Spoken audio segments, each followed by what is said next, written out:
এখন ভালো আছে, চলাচল করতে পারে। তুমি কিছু বলবা? যখন অ্যাক্সিডেন্টটা হয় আমরা খুবই দুশ্চিন্তায় ছিলাম। আমরা প্রথমে লক্ষ্মীপুর নিয়েছি, লক্ষ্মীপুর থেকে লক্ষ্মীপুরে চিকিৎসাটা মনোভূত হয় না। তারপর আমি পেনি নিয়ে আসছি। তারপর স্যারে বলছে যে অপারেশন করতে। তারপর আমরা স্যারের কথা মতো অপারেশন করি। এখন আমাদের বাচ্চা সুস্থ আছে, কোনো সমস্যা নেই।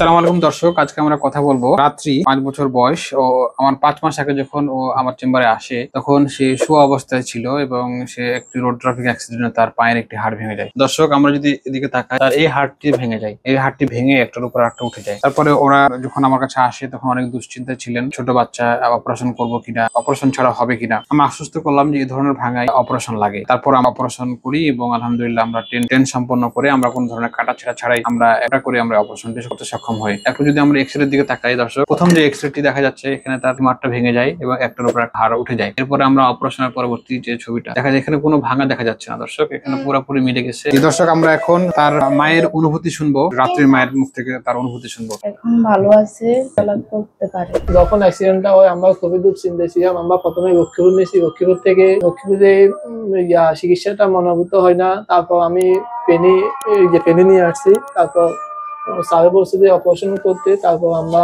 স্যারের কথা মতো অপারেশন করি।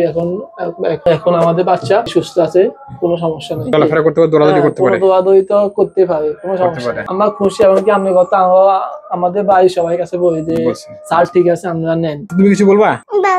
দর্শক, শুনলেন রোগীর রিলেটিভের মুখ থেকে যাত্রী সুস্থ হওয়ার গল্প। দর্শক, এই ধরনের হাটে বাজারে, গ্রামে গঞ্জে বা রোড ট্রাফিক অ্যাক্সিডেন্টে বা খেলাধুলা করতে গিয়ে কোনো বাচ্চার বা বড়দের হাড় ভেঙে গেলে, আঘাতপ্রাপ্ত হলে আপনারা উদ্বিগ্ন হবেন না। আপনারা এদিক ওদিক দৌড়াদৌড়ি না করে আপনারা নিকটস্থ একজন অর্থোপেডিক সার্জনের পরামর্শ নিন। ভিডিওটি ভালো লাগলে লাইক এবং কমেন্ট করে জানাবেন। ভিডিওটি শেয়ার করে দেখার সুযোগ করে দেবেন। দেখা হবে পরবর্তী অন্য কোনো ভিডিওতে। সে পর্যন্ত ভালো থাকুন, সুস্থ থাকুন।